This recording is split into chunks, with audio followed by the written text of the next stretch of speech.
Una vez más, hermanos, hemos de ser recordados que estamos en un texto que nos está exponiendo la fe de hombres del pasado, la fe de hombres del pasado, para que los corazones de la iglesia del presente sea alentada en medio de las dificultades a seguir adelante. Y el pasaje, hermanos, al cual nuestro texto hace referencia, la historia al cual nuestro texto hace referencia, es muy conocido por todos nosotros. Y es uno, hermanos, en el cual fácilmente podemos extraer aplicación. No obstante, el día de hoy quiero guiarles a través de algo que a mí el mismo Señor me guió esta semana. Y es que, hermanos, este es un texto que conocemos tan bien y que es tan fácil de aplicar a nuestro corazón, que fácilmente perdemos de vista el punto principal del texto. Y yo me di cuenta de eso en la misma preparación del sermón. Pensé que este iba a ser un sermón en donde iba a decir algo simplemente relacionado a Dios suele hacer grandes cosas a través de medios insignificantes. Y sí, hay algo de eso en este texto. Pero como veremos, va mucho más allá de eso. Así que déjenme comenzar en primer lugar por ponerles en contexto de el texto que Hebreos está citando, el evento que Hebreos 11:30 está citando. Así que les invito a abrir sus Biblias en Josué capítulo 6. El texto, la historia a la cual Hebreos hace referencia. Josué capítulo 6. Josué capítulo 6.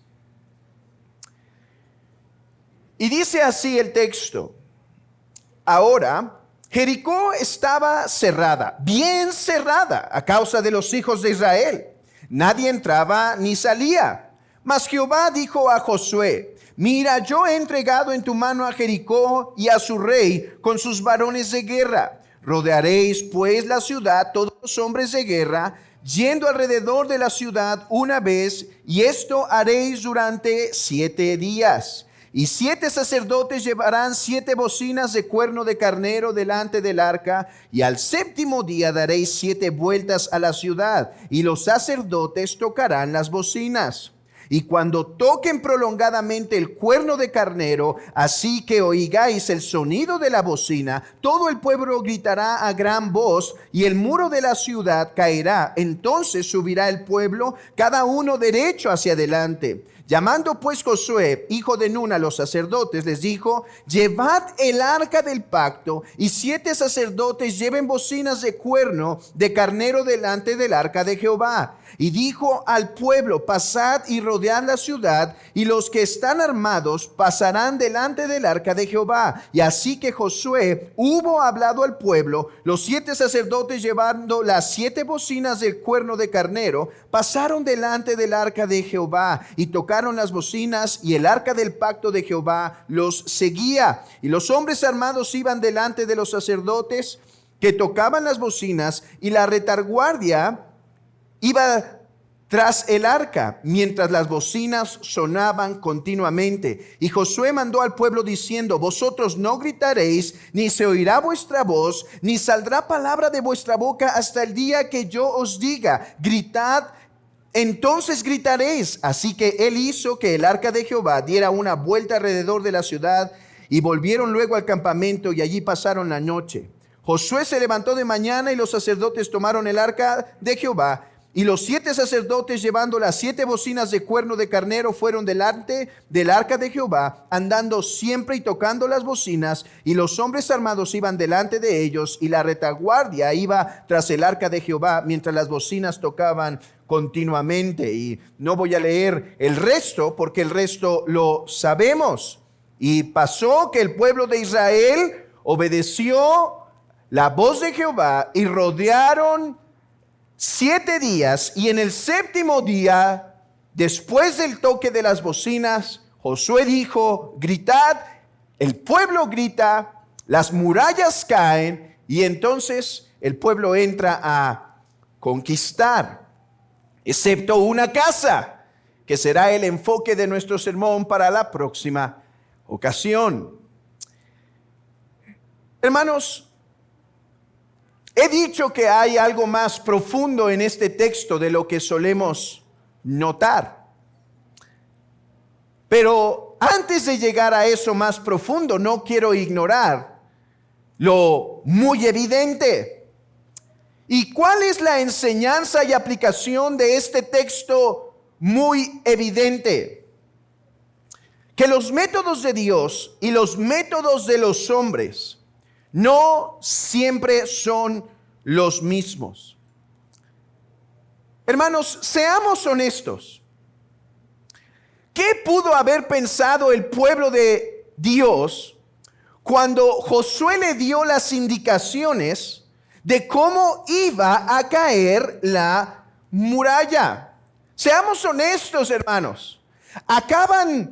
Esta es otra generación, pero han escuchado de ver cómo es que las aguas se partían. Han visto grandes portentos de Dios, o han escuchado de los grandes portentos de Dios, porque recuerden que esta es otra generación, pero sus padres les han contado. Y ahora la táctica para luchar es caminar en silencio y hasta el 7º día gritar. Seamos honestos.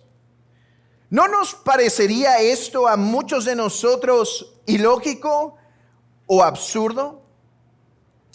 ¿No podría Dios haber enviado un campamento de hombres armados que les proveyera buenas armaduras, buenas espadas, para ir a pelear en contra de Jericó?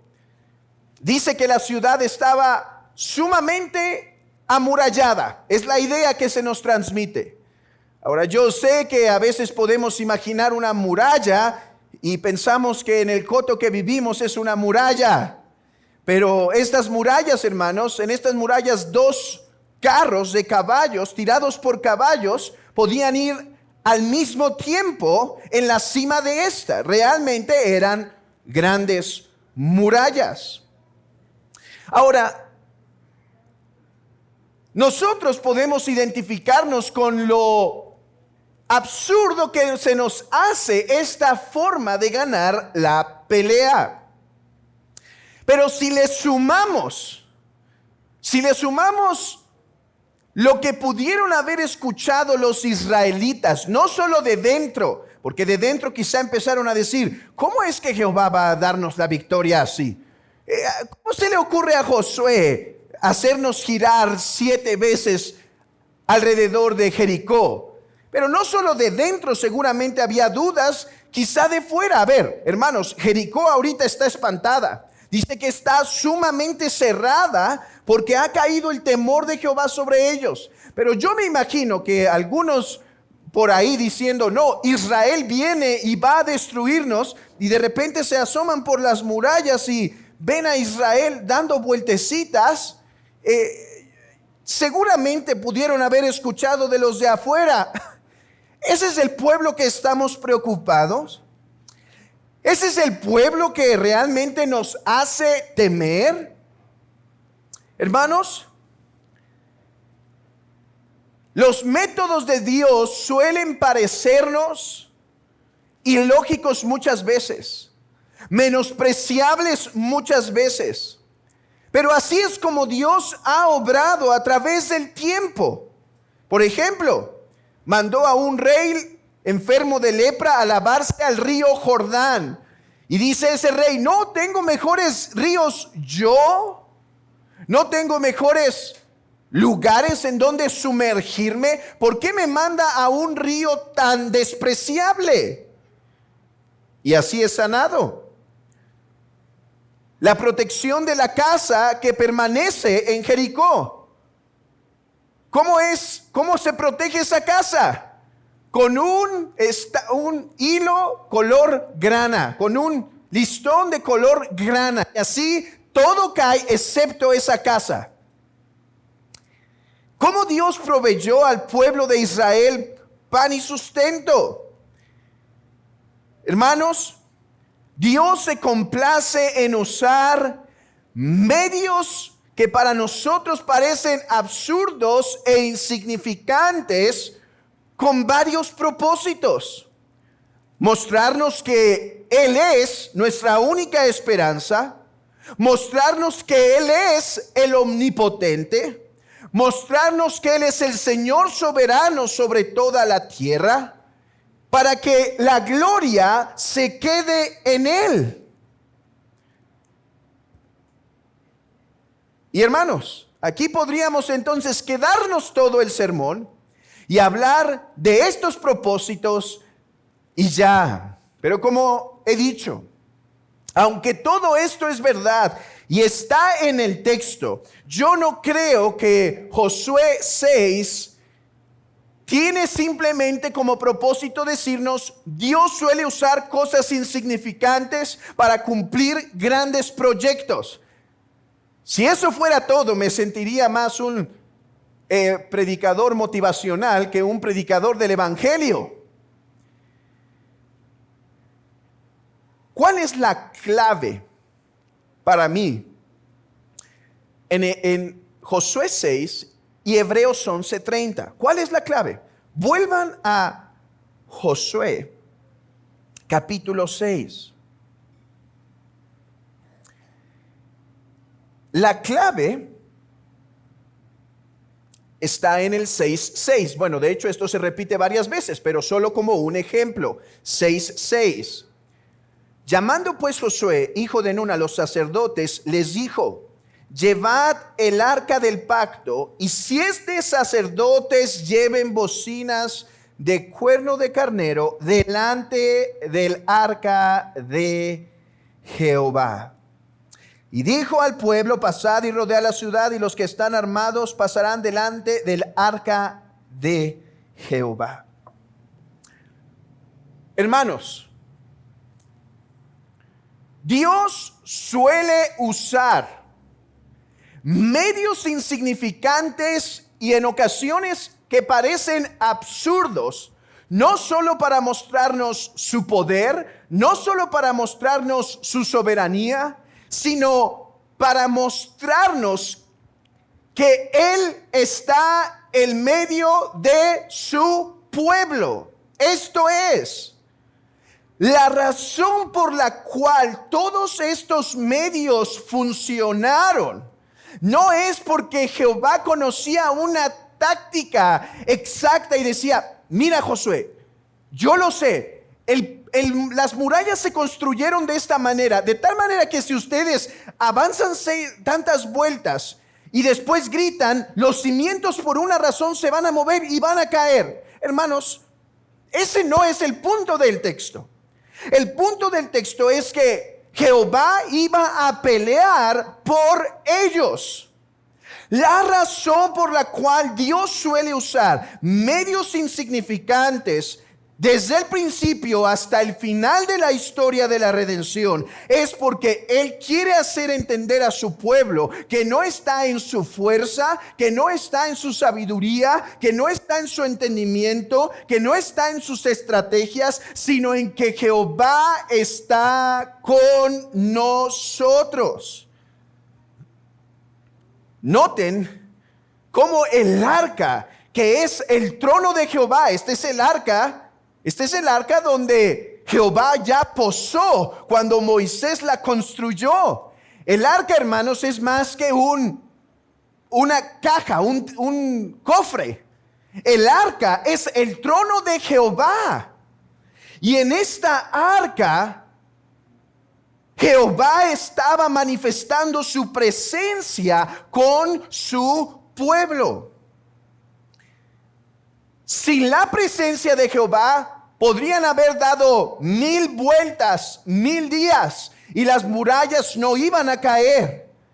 La razón de este método que nos parece despreciable es para que el pueblo entienda que la razón por la cual hay victoria es porque Jehová está en medio de ellos.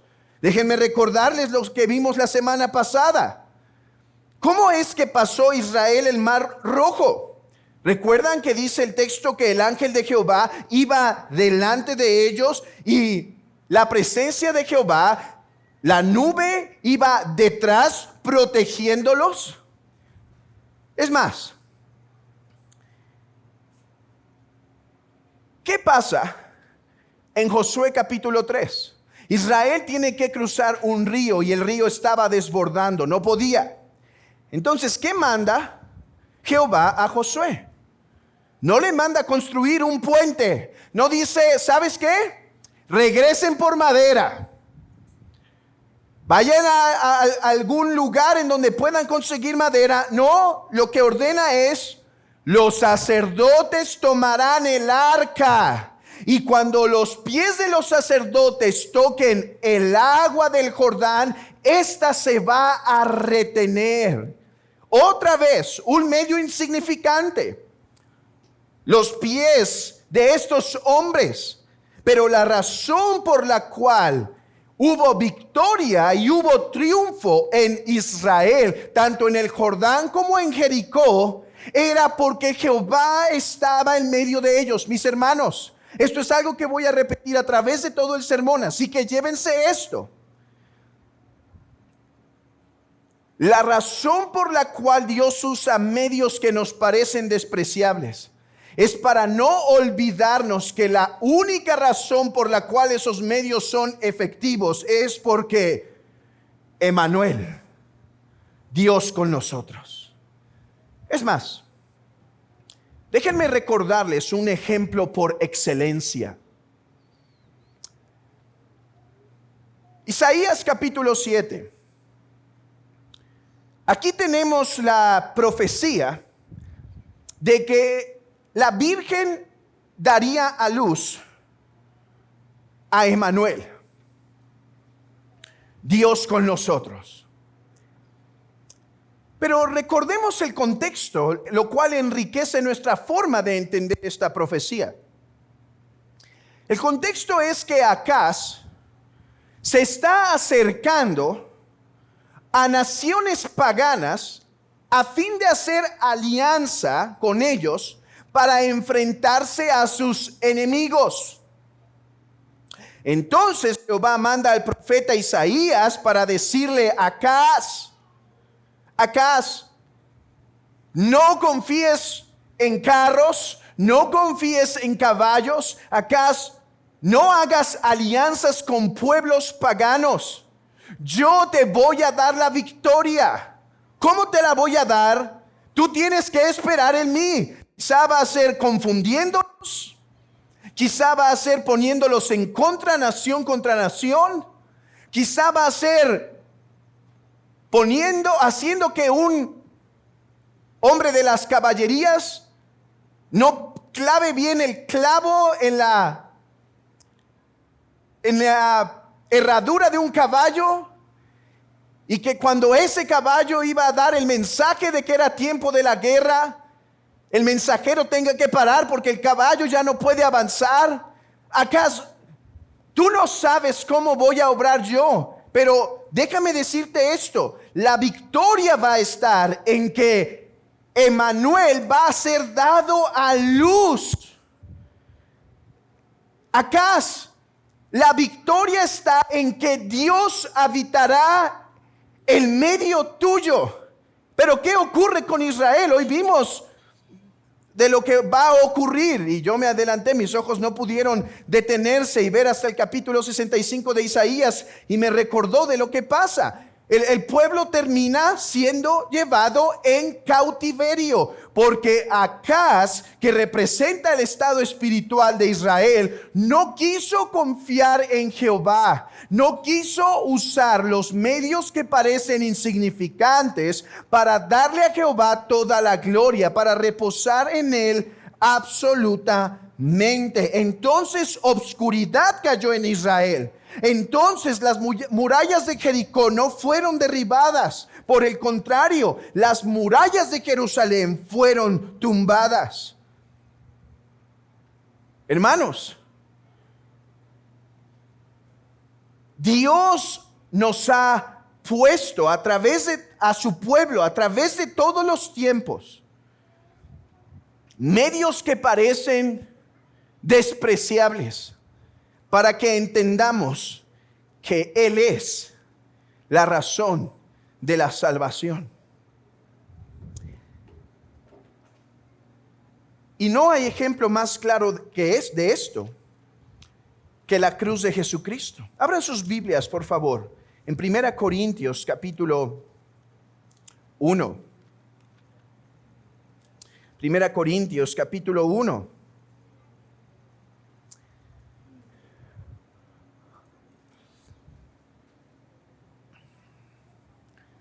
Y dice el texto,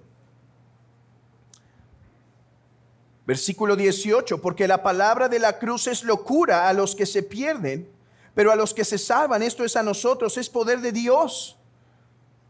Pues está escrito, destruiré la sabiduría de los sabios y desecharé el entendimiento de los entendidos. ¿Dónde está el sabio? ¿Dónde está el escriba? ¿Dónde está el disputador de este siglo? ¿No ha enloquecido Dios la sabiduría del mundo? Pues ya que en la sabiduría de Dios el mundo no conoció a Dios mediante la sabiduría, agradó a Dios salvar a los creyentes por la locura de la predicación. Porque los judíos piden señal y los griegos buscan sabiduría, pero nosotros predicamos a Cristo crucificado. Para los judíos ciertamente tropezadero y para los gentiles locura, mas para los llamados, así judíos como griegos, Cristo poder de Dios y sabiduría de Dios. Aquí el ejemplo por excelencia de cómo Dios salva a su pueblo a través de medios que parecen despreciables. Es lo que está diciendo el apóstol. Parece una locura.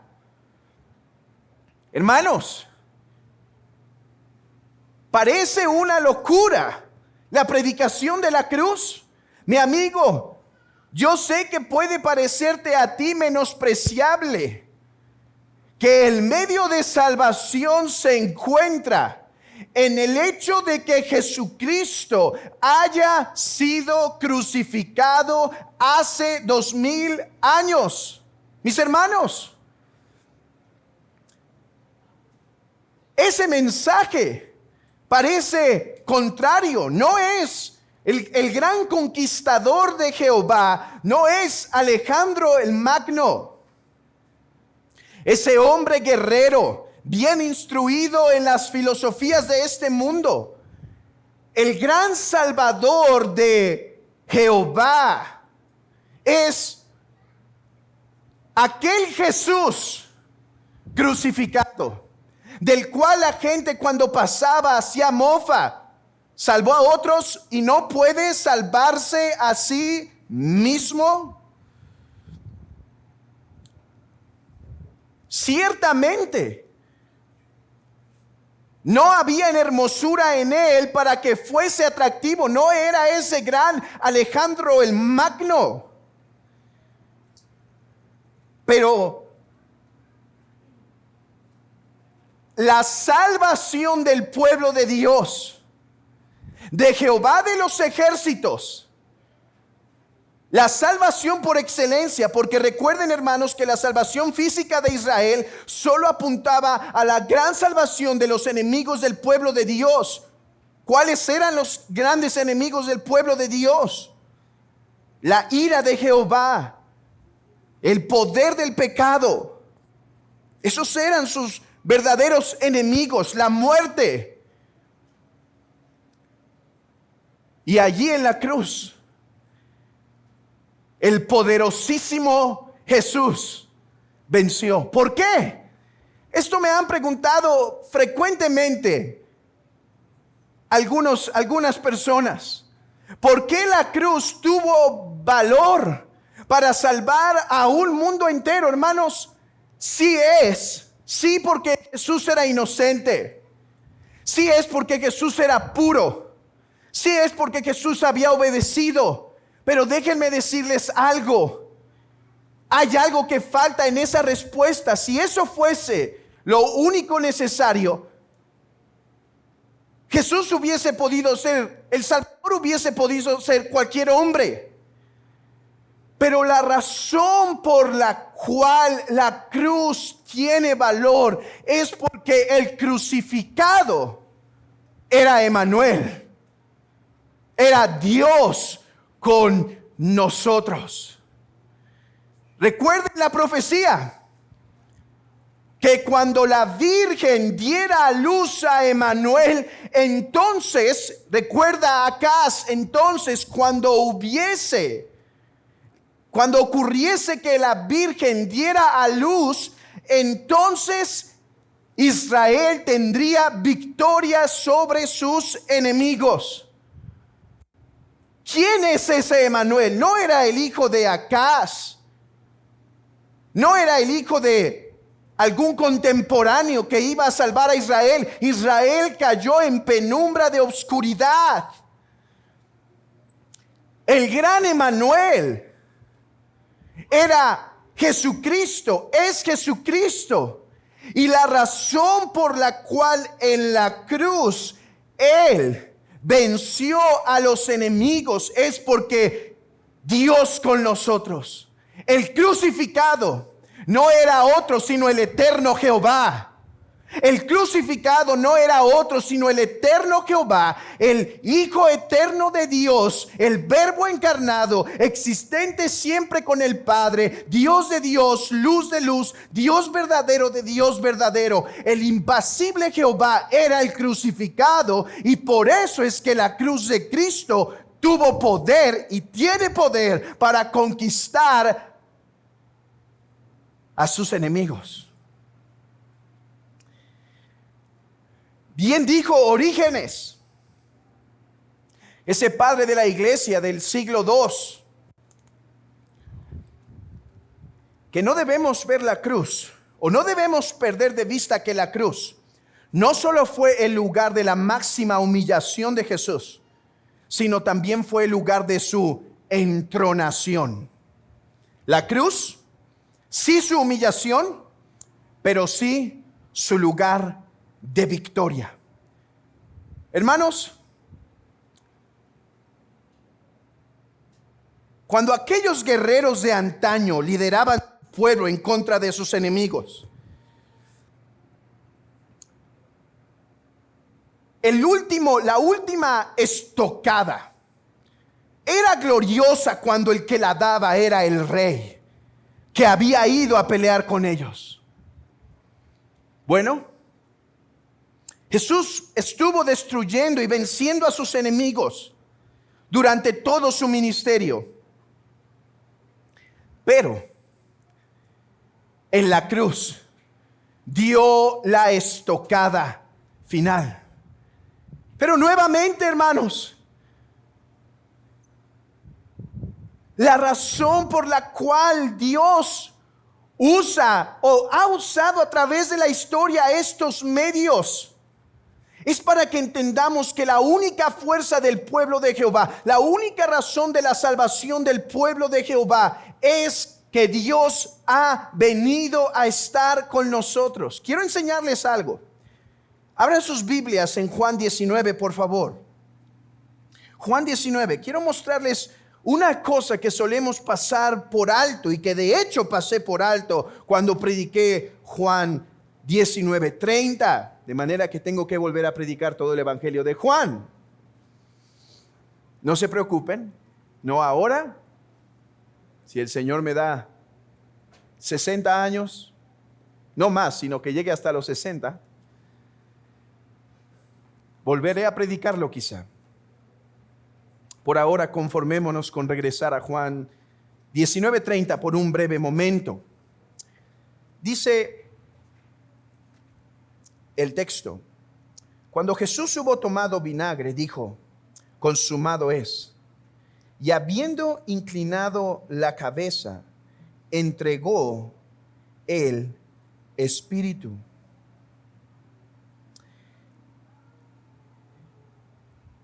En el texto paralelo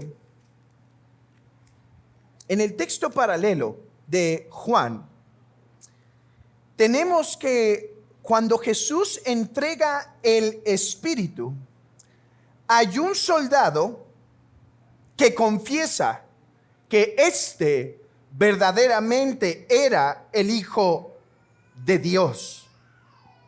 Hermanos, la razón por la cual la cruz de Cristo tuvo absoluto valor es porque el que estaba siendo crucificado era el eterno Hijo de Dios. ¿Cómo lo vemos aquí? Vean, hermanos, que Cristo muere hasta que Él da su vida. Él dice: nadie me quita la vida, sino que yo de mí mismo la pongo. Tengo poder para ponerla y tengo poder para volverla a tomar. Este mandamiento recibí de mi Padre. Sí, Jesús está en la cruz, pero Él muere hasta que entrega el Espíritu a su Padre, hasta que Él dice: nadie me puede quitar la vida, porque yo soy el eterno Dios hecho carne, de manera que mi cuerpo solo puede morir hasta que yo entrego el Espíritu. Y es justo allí, cuando el soldado que está debajo de la cruz dice: este verdaderamente era el Hijo de Dios. Esa es la locura de la predicación. Esa es la locura de la cruz, amigo. Que el hombre solo puede ser salvo en virtud de que aquel que fue su crucificado fue el eterno Jehová, el Hijo de Dios, procedente del Padre desde los siglos de los siglos, de la eternidad hasta la eternidad. Por eso esta causa tropiezos. ¿Quieres tener perdón de tus pecados? Solamente por medio de la cruz. No hay otro medio de salvación, porque solamente el crucificado es el eterno Dios, verdadero hombre, pero eterno Dios crucificado por nuestros pecados. Hermanos, ¿cómo podría consolar esta verdad al pueblo que estaba siendo perseguido, la iglesia del primer siglo?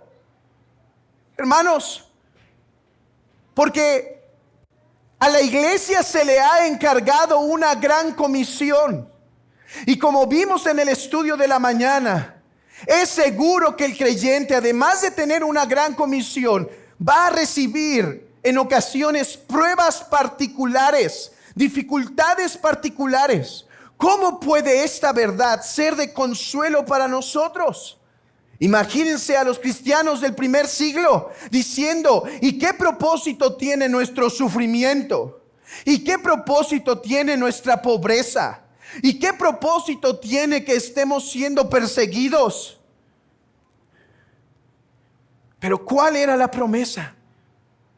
Si Jehová está con ustedes, si ustedes verdaderamente permanecen en el pueblo de Dios, entonces Él hará grandes proezas con vosotros.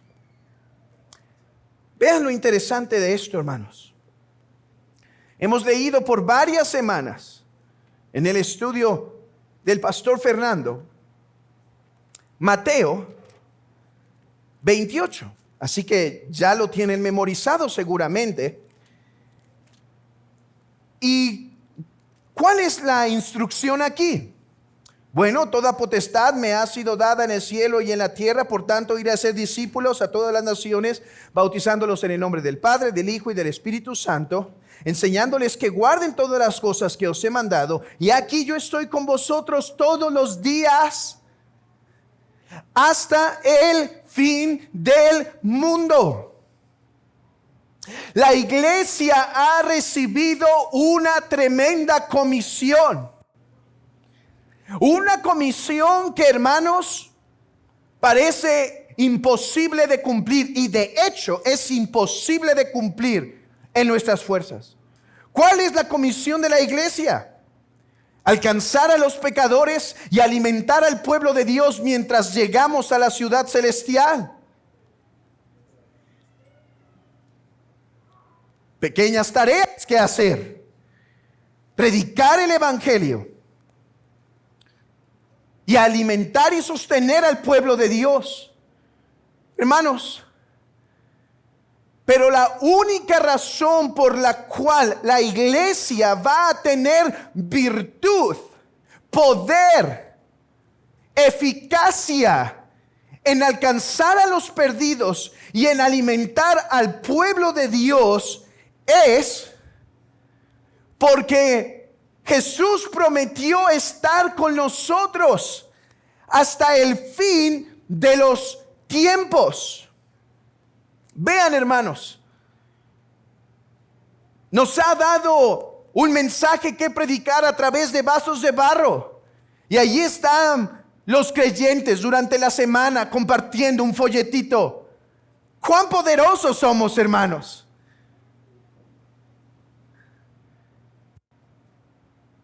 Un folletito, un pedazo de papel, pero con un mensaje importante. Y todavía se nos traba la lengua en ocasiones.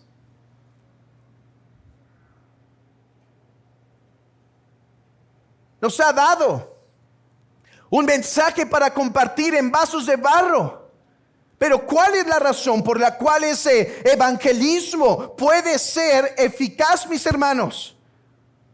Porque Dios está con su pueblo. ¿Cuánto más como iglesia debemos depender de la oración para nuestros esfuerzos evangelísticos? Veamos esto mismo, esta misma tarde. ¿Qué estamos haciendo? Ustedes están recibiendo una predicación a través de hombres muy imperfectos. Pero si entendemos la iglesia, lo que es la iglesia, ahora Cristo mismo está hablando a la iglesia. Dios con nosotros, hermanos. Vean lo que tenemos delante para celebrar: pan y vino. ¡Qué cosa tan poderosa! Pan y vino. Pero se vuelve un medio eficaz para decirnos: en ese sacramento yo estaré con vosotros. Hermanos, así como el Señor puso a marchar a Israel alrededor de esas grandes murallas de Jericó para que entendieran que el poder no estaba en las cosas ni en ellos, así nos ha dado instrumentos insignificantes para que entendamos que la razón por la cual tienen poder para alcanzar a los perdidos y sostenernos es porque Dios está con nosotros. ¿Cuán solemne es entonces este tiempo que tenemos los domingos en la mañana? ¿Con cuánta reverencia lo deberíamos tratar? ¿Cómo deberíamos prepararnos para hacer evangelismo? Es más, ¿qué nos ha dado Dios para restaurar a un pecador que no se arrepiente de su maldad? Uno que confiesa la fe, pero no se arrepiente de sus pecados. ¿Qué medio nos ha dado? A nosotros se nos hubiera ocurrido muchas buenas ideas. Ahí está el hermano, se le ha exhortado, no deja de pecar, se le ha exhortado, no deja de pecar, sigue con su endurecimiento, sigue con su actitud impenitente. ¿Qué hacemos? Dice el Señor: reúnase la iglesia, señálelo como gentil y publicano. ¿Cómo es que eso va a tener virtud? Lo vamos a avergonzar, se va a ir de la iglesia. Pero Él dice: porque donde estén 2 o 3 reunidos, allí estaré yo. Oh, que tomemos conciencia, mis hermanos, que la razón por la cual la iglesia tendrá algún poder, alguna eficacia en su cumplimiento de alcanzar a las naciones y edificar al pueblo de Dios para que se alimente ahora, es porque Jehová está con nosotros. ¿Cuán abominable es entonces? ¿Cuán abominable es entonces, mis hermanos? La idolatría a los hombres. Poner la esperanza en los hombres, en líderes. No. La iglesia va a permanecer porque las puertas del Hades no van a prevalecer contra ella, porque Cristo está con su iglesia. Aquel Cristo que venció en la cruz, que descendió a las partes más bajas de la tierra para tomar consigo a todos los que esperaban su venida, ahora está entronado en el cielo y por su espíritu está presente con su iglesia. Sí, oremos por los pastores, oremos por los diáconos, oremos por los líderes de la iglesia para que no caigan. Pero entendamos que la razón por la cual la iglesia es poderosa, por la cual la iglesia es virtuosa, es porque Emmanuel, Dios con nosotros. Hermanos,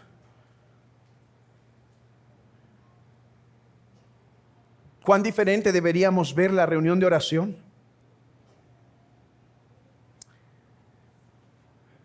Como un medio por el cual clamamos al Señor. Ven, está con nosotros, te necesitamos.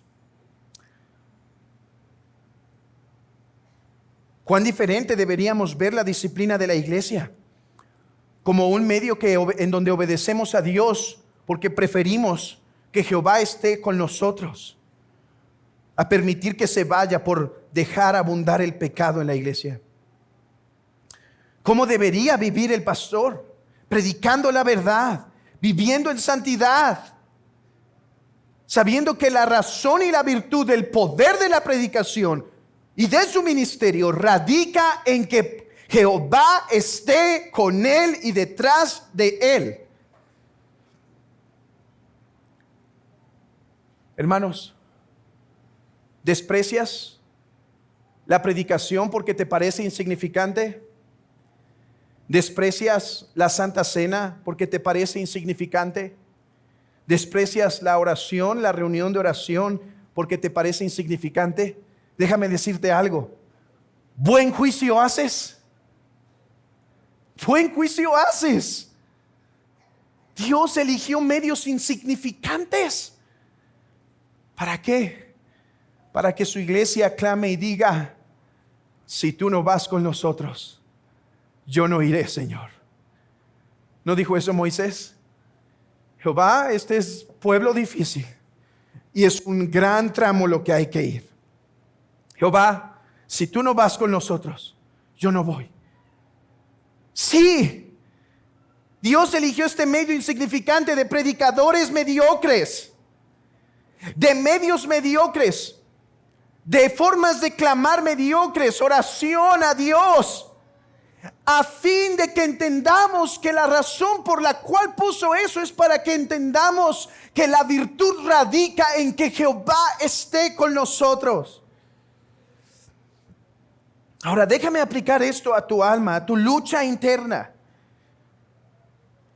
Porque si la victoria de la iglesia como un todo radica en la presencia de Jehová en medio de nosotros, la victoria contra tus enemigos, querido hermano, radica en que permitas que Cristo abunde más y más en tu alma. Vean esto.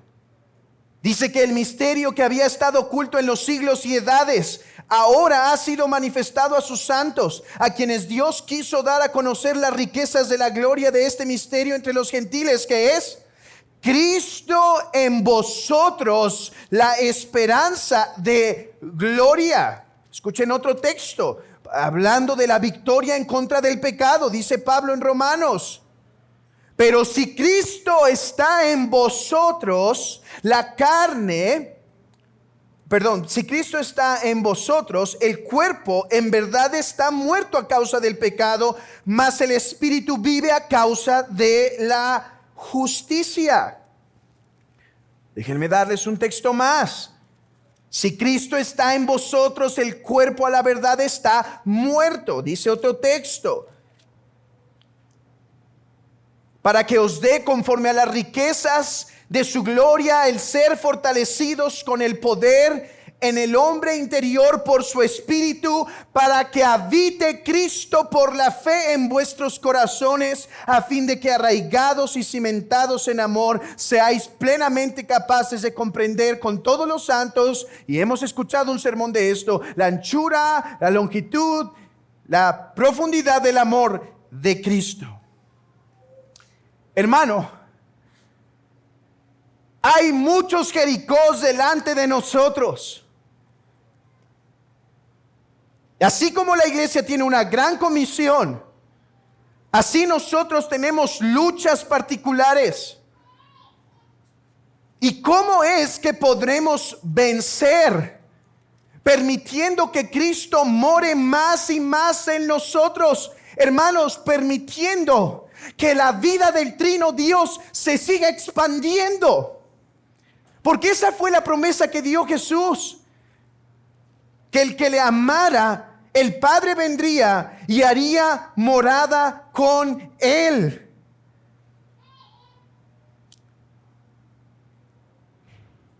Hermanos, y Jesús es nuestro ejemplo perfecto en esto. Él venció a sus enemigos.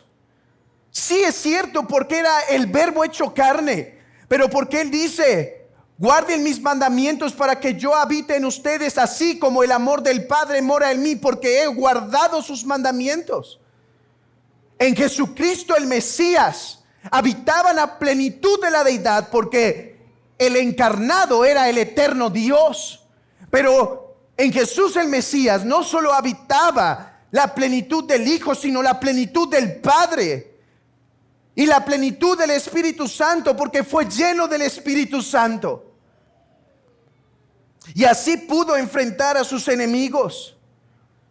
De la misma manera nosotros, mis hermanos, podremos enfrentar a nuestros enemigos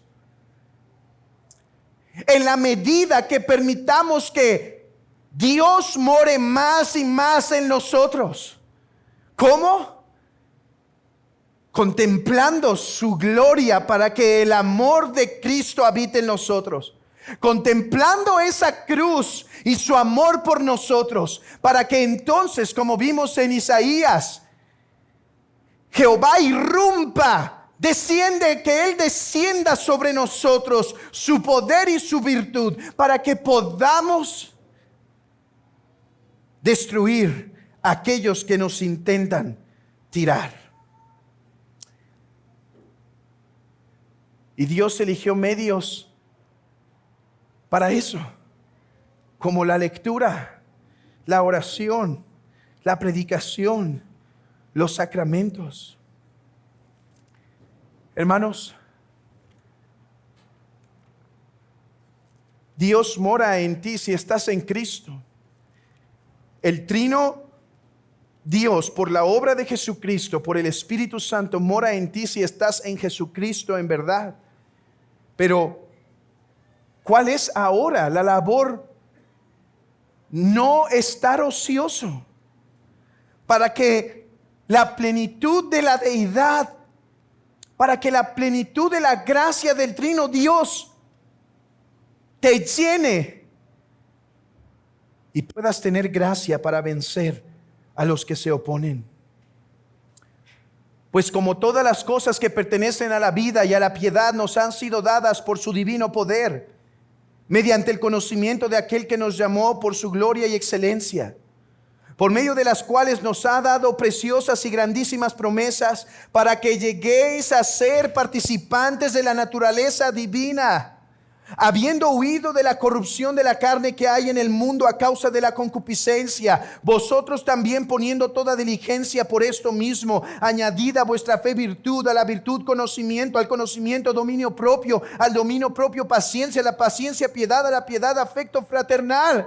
Vean, hay una mala manera de entender este versículo, en donde algunos dicen que el hombre se va a convertir en un Dios. Es imposible. ¿Qué quiere decir entonces Pedro cuando dice que hemos sido participantes de la naturaleza divina? Quiere decir que ahora, por la gracia del Espíritu Santo, al haber sido regenerados, hermanos, la vida de Dios mora en nosotros para que por ella podamos ser participantes de grandes obras.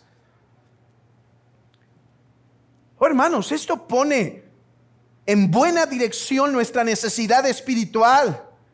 ¿Cómo, querido joven, podrás vencer esa lucha contra el pecado sexual? ¿Cómo, querida hermana, podrás vencer esos deseos en ocasiones que te consumen respecto al matrimonio y otras necesidades y angustias que llegan? ¿Cómo, querida hermana, podrás ser de buen testimonio en el hogar? ¿Cómo, querido hermano, podrás ser un buen padre?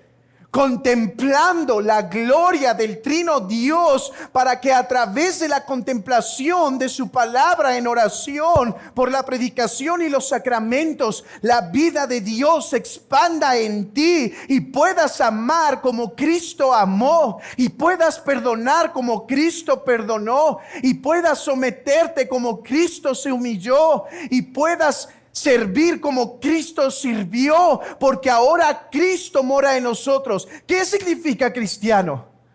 Sino pequeños Cristos. ¿Cuál es el propósito por el cual Dios pone todas esas cosas delante de nuestra vida? Sino para que el amor de Cristo more más y más en abundancia.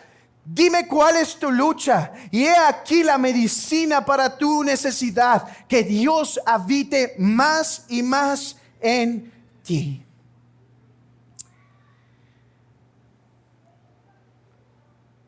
Hermanos, ¿por qué el pueblo de Dios en la iglesia temprana debía resistir la tribulación? Porque Jehová estaría con ellos.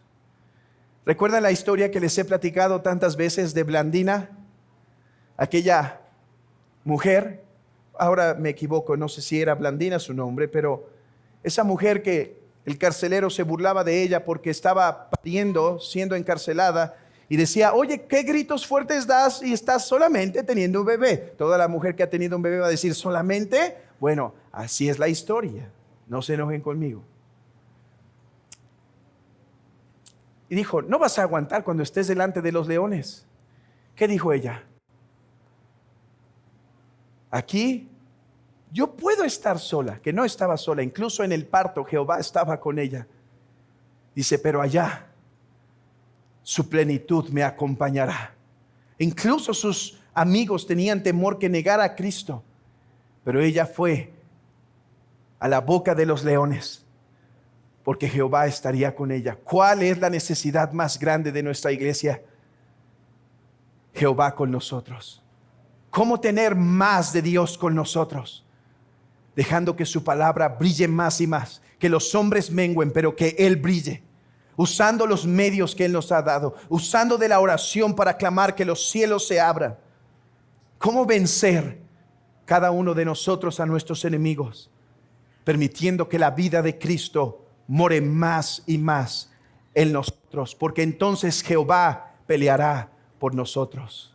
Entonces no serán nuestras fuerzas, sino la tentación se tendrá que enfrentar al poder del Trino Dios que permitimos que more en nosotros. Una cosa más, y con esto termino. Hermanos, en el cielo no habrá más peligros, no habrá más enemigos. ¿Por qué? ¿Será un coto bien cercado? Hermanos, porque ¿de qué se trata el cielo?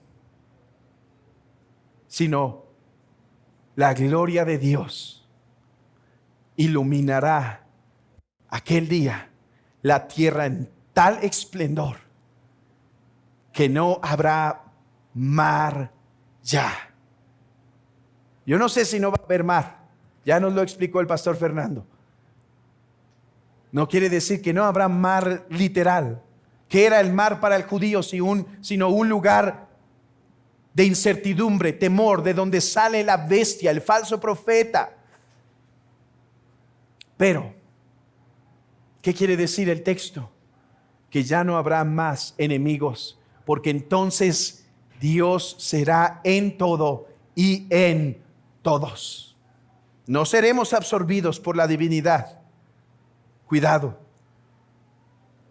Pero la gloria de Dios brillará tanto que podremos imitar a Cristo como sus verdaderos seguidores, y entonces no habrá pecado jamás. Hermanos, que sean animados a apreciar los despreciables medios de Dios, entendiendo que la razón de su grandeza es que Él decide usarlos para recordarle a su pueblo que la razón de nuestra victoria es Jehová con nosotros. Que el Señor te dé victoria sobre tus enemigos, te dé gracia para luchar y te acerque más a la iglesia, a estos medios despreciables que Dios usa para mantenerte en pie.